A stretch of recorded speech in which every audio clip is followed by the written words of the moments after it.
নমস্কার বন্ধুরা, অপরাজিতা ফুলের কিভাবে বনসাই তৈরি করতে হয় আজ আমি আপনাদের সেটা বলবো।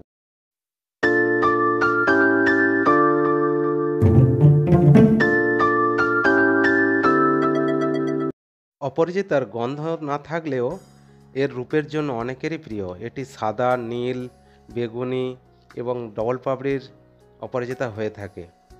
এর থেকে মালা তৈরিও করা যায়। আমি এখানে একটি ডবল পাপড়ি এবং একটি সাধারণ অপরাজিতার দেখালাম। তো এটি তৈরি করতে গেলে কি করতে হবে? প্রথমে আপনি পাকা বড় সুঁটিগুলো জোগাড় করুন। এবার ওই বড় সুঁটি ফাটিয়ে যে সমস্ত দানাগুলো পাবেন তার মধ্যে সবচেয়ে বড় দানাগুলো নিয়ে এরকম দানা দিয়ে গ্রো ব্যাগে রোপণ করতে পারেন, অথবা আপনারা এরকম ডিমের ট্রে দানা নিয়ে এইভাবে আপনি বসিয়ে দেবেন। বেশ কিছুদিন পর দানা থেকে নতুন চারা বেরিয়েছে। এবার ওই চারাগুলি অতি সাবধানে তুলে আপনারা ছোট ছোট টবে বা প্যাকেটে গাছগুলি রোপণ করুন। এখানে দেখুন আমি বেশ কয়েকটি চারা প্যাকেটে এবং ছোট টবে রোপণ করে দেখিয়েছি আপনাদের, কত সুন্দর হয়েছে। এবারে এর যে প্রথম যে ডগটা সেটা আপনি কেটে দেবেন। 3-4টি পর্ব রেখে মূল যে ডগ বা ডাল সেটা কেটে দিন। এখানে আমি বেশ কয়েকটি গাছের মূল যে ডালটা কেটে দিয়েছি। এর ফলে কী হবে, গাছ নিচে বাঁচার জন্য নিচ থেকে অনেকগুলো ডাল ছাড়বে। এরপরে দেখুন বেশ কয়েকদিন পরে গাছটি বড় হয়ে গেছে। এবার ওই গাছটিকে সাবধানে তুলে রিপোর্ট করতে হবে অনেক বড় টবে বা গ্রো ব্যাগে।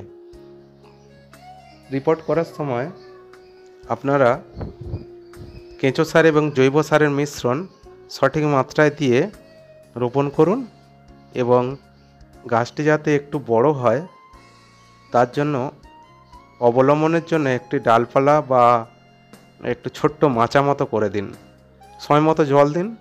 দেখুন বেশ কয়েকদিন পর গাছটি একটু বড় হয়ে গেছে। এরপরে ফুল আসবে। এই ডালপালাতে ভর করে গাছগুলি মেজে থাকবে। এখানে ডবল পাপড়ির যে অপরাজিতা বা থুবো অপরাজিতা সেইটার ফুল এসেছে। এবারে এটাকে আমি ছোট্ট একটি মাচা বা অবলম্বন ডালপালা দিয়ে দেবো। এর পরের নিয়ম হচ্ছে আপনি সময় করে যদি আগাছা থাকে সেগুলো তুলে ফেলুন এবং বেশ কয়েকদিন অন্তর জৈব ও কেঁচো সারের মিশ্রণ দিন এবং সময় করে গাছের গোড়া খুঁজে দিন। এতে গাছ গোড়ার শিকড়গুলো বৃদ্ধি পাবে এবং সুষম মাত্রায় ও খাদ্য গ্রহণ করে ফুল ফল অতিরিক্ত দেবে। দেখুন গাছে ফুল এসে গেছে।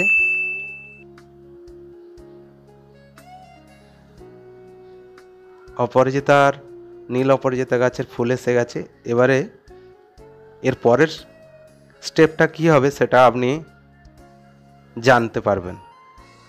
দেখুন যেগুলো শুকিয়ে গেছে যে সমস্ত ফুল সেগুলো কেটে ফেলবেন, না হলে এর থেকে ফল হবে এবং ফল হলে গাছের অতিরিক্ত খাদ্য ও খাবে। তারপরে নিয়ম হচ্ছে যে সমস্ত ডগ বা ডালগুলো বেড়ে যাচ্ছে সেগুলো কেটে দিন। এখানে দেখুন একটা ফল বেড়ে গিয়েছিল, আমি ওটা কেটে দিচ্ছি, কারণ ওই ফলটা গাছের খাদ্যগুলি নেবে এবং গাছটা শীর্ণ হয়ে যাবে।